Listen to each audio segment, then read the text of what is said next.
Hello, so today we're going to talk about how to lose a friend in 5 minutes when you have DID. First, the ingredients. A severe dissociative disorder, a persecutor, being in a dissociative state while a persecutor is out. And those are the ingredients to losing a friend in 5 minutes when you have DID.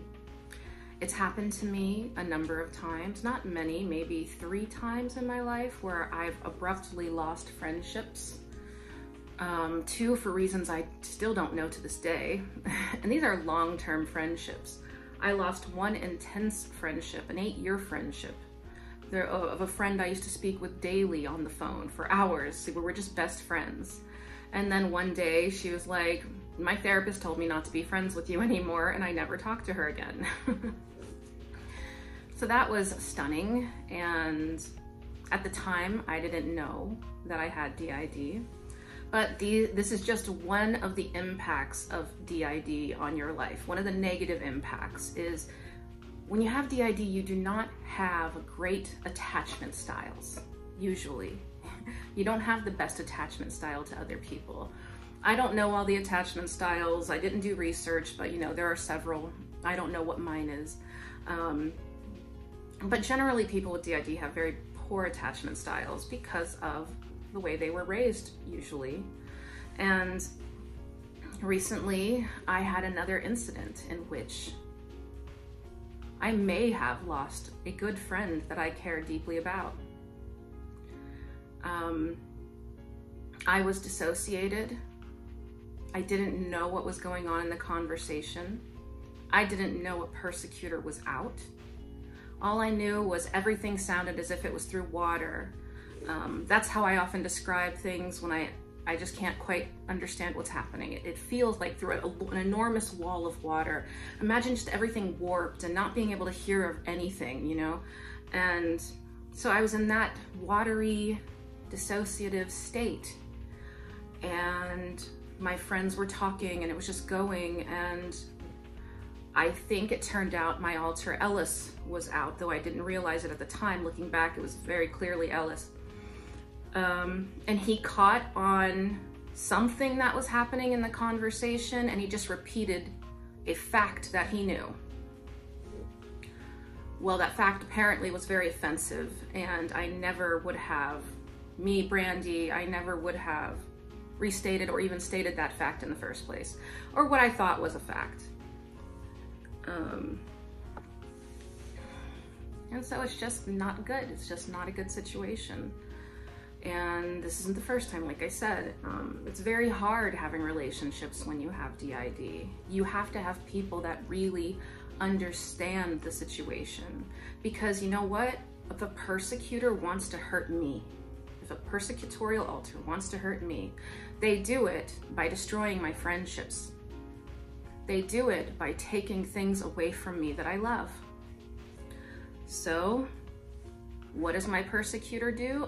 Even though I don't know what's going on, but I can tell you right now, one of the things my persecutor altars are phenomenal at is zeroing in on the biggest insecurity a person has, the deepest unspoken insecurity a person has, and just bombing it, just naming it, bringing it out, and it's a way that they hurt me. In the process, it hurts other people, which I despise. I hate it, and I'm so sorry. But the real target is me. It's to take my friends away from me, and that's what DID is about. Altars take things from you. Now, do I think my persecutor is doing this specifically just to hurt me? No. Maybe my persecutor thinks the relationship is dangerous, that the person might go away, so we better push them away first, right? Maybe they think I'm too close to somebody, because it usually only happens with people I'm really close to.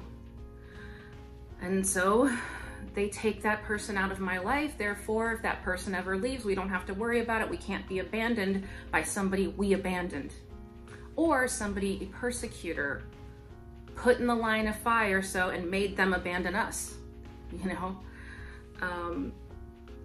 It's just, I'm one of the things you have to deal with when you have DID. You're gonna do things that hurt people. You're gonna do things that you don't even know why it's happening. It can look like a slow motion accident. It can be like you're in the back seat, they're in the front seat. You can't quite understand what's going on. You hear your persecutor saying something, but you don't know what's coming back from the other side, but you get a feeling. A feeling comes through you, and that feeling is like something horrible is happening right now. Something terrible is happening. And I have no control over the body. I can't talk. I can only watch from deep behind. And I can feel that something awful is happening right now, and it's related to the way my mouth is moving. But can I stop it? No. No. But I can apologize later. I can think a million times that I wish I could take those line of words and roll them back up, back into my mouth, back down my throat, back where it never existed. But it doesn't change anything.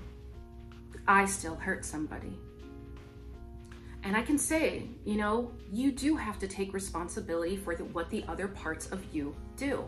So it is my responsibility. It is all my fault. Do I like taking responsibility for things my alters do? I'm just gonna be honest about this. No, I hate it. I hate it because their actions feel like they don't belong to me. They definitely belong to me, but the way the psychology of DID works is Ellis, my persecutor altar. I'll put a little clip of him saying hi right here. Hello, my name is Ellis. You might get to know me very well, and you might not even know it. Enjoy. Ellis, he does not feel like me to me, and I don't feel like him to him. He feels like a totally different person who lives in a different part of the world. He maybe lives in a different city to me. That's what it feels like. But the reality is he's me. But do I like apologizing for actions I would never do? No. I despise it. I despise it because it feels like I don't own it, even though I do own it.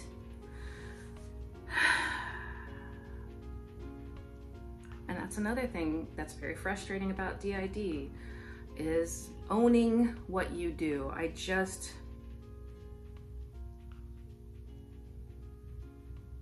If you're gonna be friends with me, there's gonna be complications.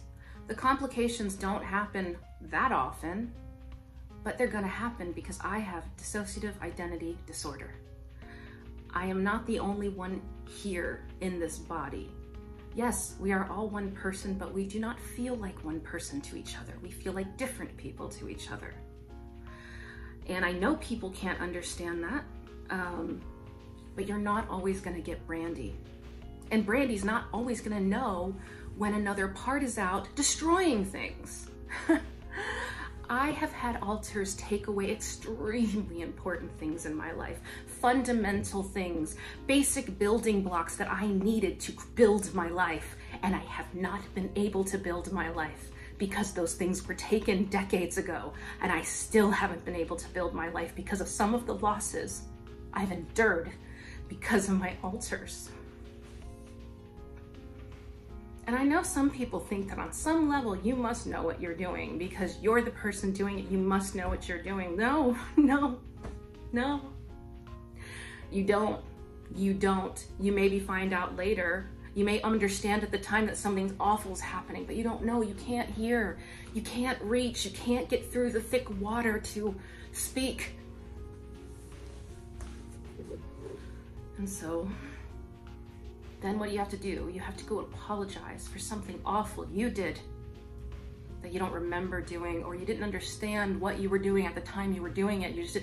You never would have intended to do the things you did to hurt somebody. But it doesn't change the results. So yeah, I may have lost a close friend because of something I did. Do I understand what I did right now? Not really. I know what another friend who was there told me.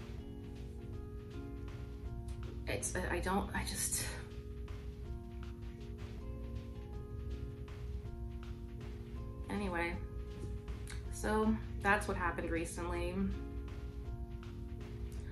And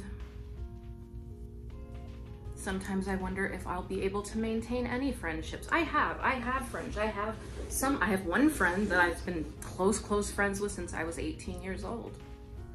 But he's also an extremely tolerant person. He understands my history. I've had other friends that I had for almost a decade, like I said, lost them in a day. Probably because of something I did that I can't remember. And I wish I could prevent it. That's why I'm in therapy. I'm in therapy so all the parts of me that feel like they're not me start to feel like they're me and start to become what I think is me. And I would hope that the end result of all these pieces, once they come together, I would hope that the end result is somebody good and kind and wants to do good for others. But you know, I don't know. Maybe I have a lot of horrible parts of me. And maybe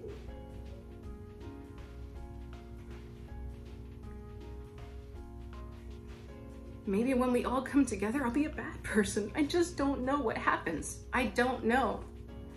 Brandy, the Brandy that exists right now, the host, the part, is not gonna be the Brandy that exists when we all come together.